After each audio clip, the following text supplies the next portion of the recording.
Okey, ini yang kita nak bawakan untuk cerita lebih lanjut Dayang. Tentunya wartawan bola sepak Astro Arena Zulhelmi Zainal Azam untuk mengulas mengenai situasi pasukan JDT menuju ke musim baru Liga Super. Selamat datang Zul, selalu dekat TV je kat belakang. Hai. Selalu kita cross-cross je, jarang jumpa kat studio. Okey. Thank you. Betul. Okey.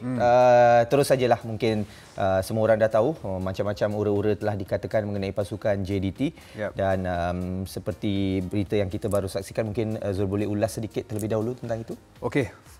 Betul, saya setuju dengan apa yang dikatakan oleh Nazri. Bekas pertahanan JDT bukan sebenarnya kejutan untuk JDT membuat rombakan dalam skuad menghadapi musim baru. Ini adalah kebiasaan.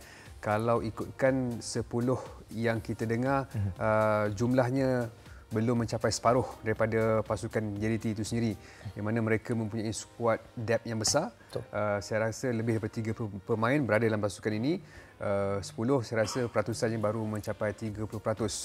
Mungkin ada lagi pemain-pemain yang akan dilepaskan ataupun pemain yang akan dibawa masuk, tapi sehingga kini itu sahaja. Setakat ini spekulasi membabitkan pasukan JDT, terutamanya membabitkan Hector Bidoglio dan juga pemain-pemain yang berprofil tinggi lah bagi saya, seperti Jody Ahmad, kapten dan juga pertahanan skuad Harimau Selatan. Tapi kalau kita nak follow up semula kepada laporan Zul pada semalam, memang 9 ke angka dia? 9 pemain yang mungkin akan ada haluan baru, Zul? Itu yang kita dengar berdasarkan situasi semasa. Sebab apa? 9 termasuk jurulatih ini disebabkan mereka kebanyakan daripada 9 itu diguna pakai untuk saingan Liga Juara-Juara Asia Elite. Saya rasa dan juga mungkin mereka menyertai JDT menerusi kontrak yang mana kontrak mereka akan berakhir hingga habis saingan ACL Elite sebenarnya, yang mana berakhir semalam kalau mengikut final kan. Final. Yep. Jadi saya rasa itu perjanjian antara mereka dan berakhirnya orang kata musim Liga Malaysia, dan kabar angin ini wujudlah, yang mana semuanya adalah setakat ini 9 itu kerana adalah pemain berstatus yang bermain di Liga Juara-Juara Asia Elite. Cuma yang mengejutkan ataupun yang saya cakap tadi berprofil tinggi itu adalah melibatkan Jody Ahmad, kerana beliau merupakan pemain yang saya rasa kerap digunakan pada musim pertama, musim kedua untuk saingan domestik, tetapi pada musim ini beliau sedikit tenggelam kerana kehadiran Eddie Israfilov. Okey. Itu import. Kita nak tahu pula pasal pemain tempatan lokal. Kita tahu Pawi Safawi Rashid akan kembali. Hakimi dikatakan akan di loan ke Terengganu. Ada siapa-siapa lagi ura-ura yang mungkin akan menyertai JDT?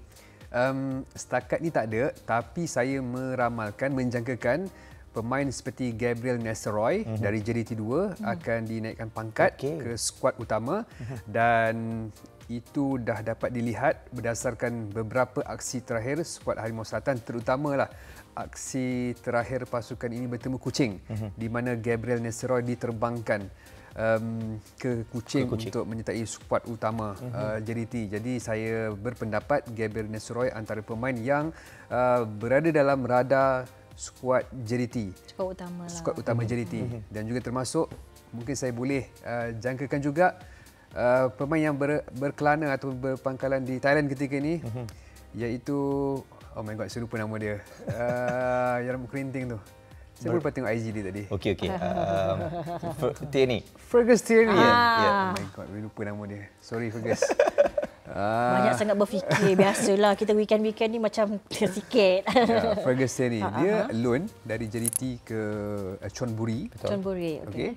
So saya rasa dia akan balik dan akan menyertai skuad sini sebab dia beraksi cukup baik bersama Chonburi dengan beberapa gol yang telah dijaringkan. Jadi dua pemain ini yang saya menjagakan akan berada dalam radar skuad utama JDT, Fergus Tierney dan juga Gabriel Nesseroy. Korang watch out lah, sebab kadang-kadang jangkaan Zul ni menjadi tau. So I rasa macam, tapi nama boleh lupa tadi.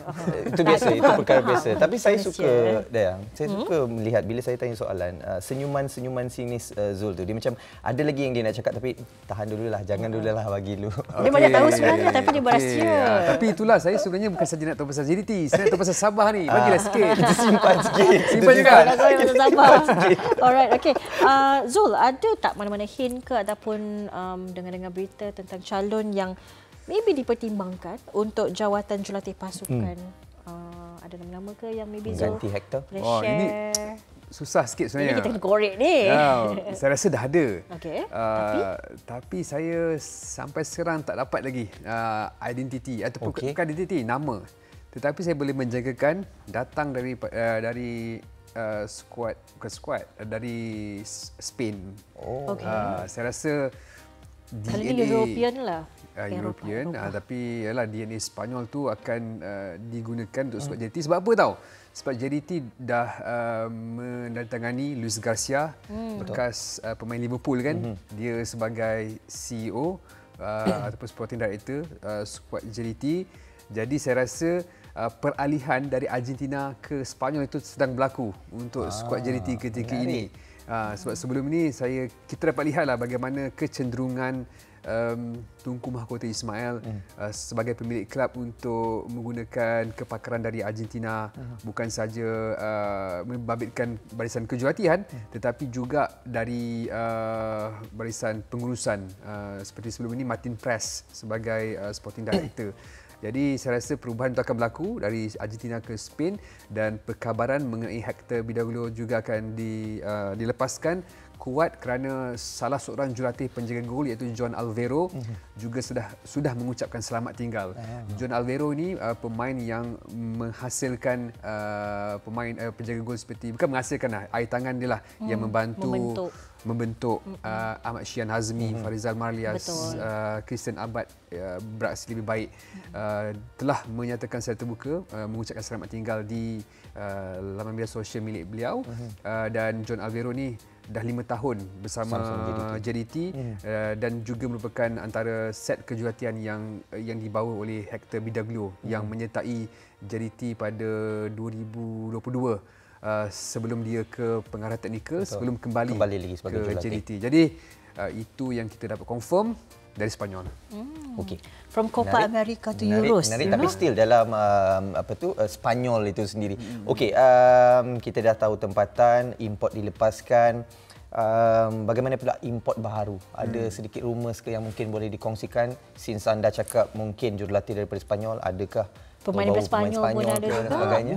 Mungkin daripada Spain, tapi sampai sekarang saya belum dapat lagi info berkenaan pemain-pemain baru. Tapi saya menjagakan lebih ramai pemain yang akan menyertai skuad JDT, terutama pemain berstatus asing import, kerana kita tahu Bergson da Silva itu sendiri akan menjadi pemain tempatan tak lama lagi. Jadi mungkin akan ada pemain-pemain baru. Cuma saya tak dapat maklumatlah siapa yang akan, sama ada siapa tu? Firmino ke akan join JDT. Daripada semalam ke on form. Tapi apa yang pentingnya mereka tetap akan menguatkan pasukan seperti yang dikatakan oleh Tunku Mahkota Ismail sendiri. Mereka tidak ada macam nak merengek ke, nak rasa tak puas hati ke untuk apa yang berlaku kepada pentas bola sepak di Asia dengan perbelanjaan yang dilakukan oleh Al-Ahli dan sebagainya. Dan mereka tetap berusaha untuk menguatkan pasukan. Dan ini juga saya rasa boleh jadikan contoh kepada pasukan-pasukan domestik yang mana kalau JDT kuatkan pasukan melalui perbelanjaan yang banyak, mereka juga perlu berbuat demikianlah. Step up lah. Tapi mengikut kemampuan betul. Realistik. Step up tapi realistically. Betul. Ini yang menarik off season. Ramai yang mengatakan alamak dah cuti lama, tak ada game dan sebagainya. Tetapi rumours perpindahan tu rumor mill ni paling best. Betul. Tapi saya rasa fasa ni masih awal kerana Liga akan bermula pada Ogos. Saya rasa pada bulan Jun lebih banyak maklumat yang lebih muktamad akan dibuat. Perpindahan tu lebih kepada menyelesaikan proses perpindahan tu. Menjawab kepada soalan anda tadi, menanya kepada saya, Sabah, nanti bulan Jun lah kita kongsikan sebab sama juga ceritanya. Belum ada yang konkret, yang solid. Tapi menarik juga pasal Sabah. Ramai juga yang nak keluar masuk apa semualah. Player favourite Farish pun mungkin juga akan tapi segmen lain biarlah kita buat. Itu yang secara rasmi mereka yang umumkan. Kan? Daripada pandai pula kita kata saya. Diam je. Okay, thank you so much Zul untuk kongsian pada hari ini. Thank you very much. And kita ada banyak lagi nak bawakan kepada anda di Nadi Weekend. Jangan ke mana-mana.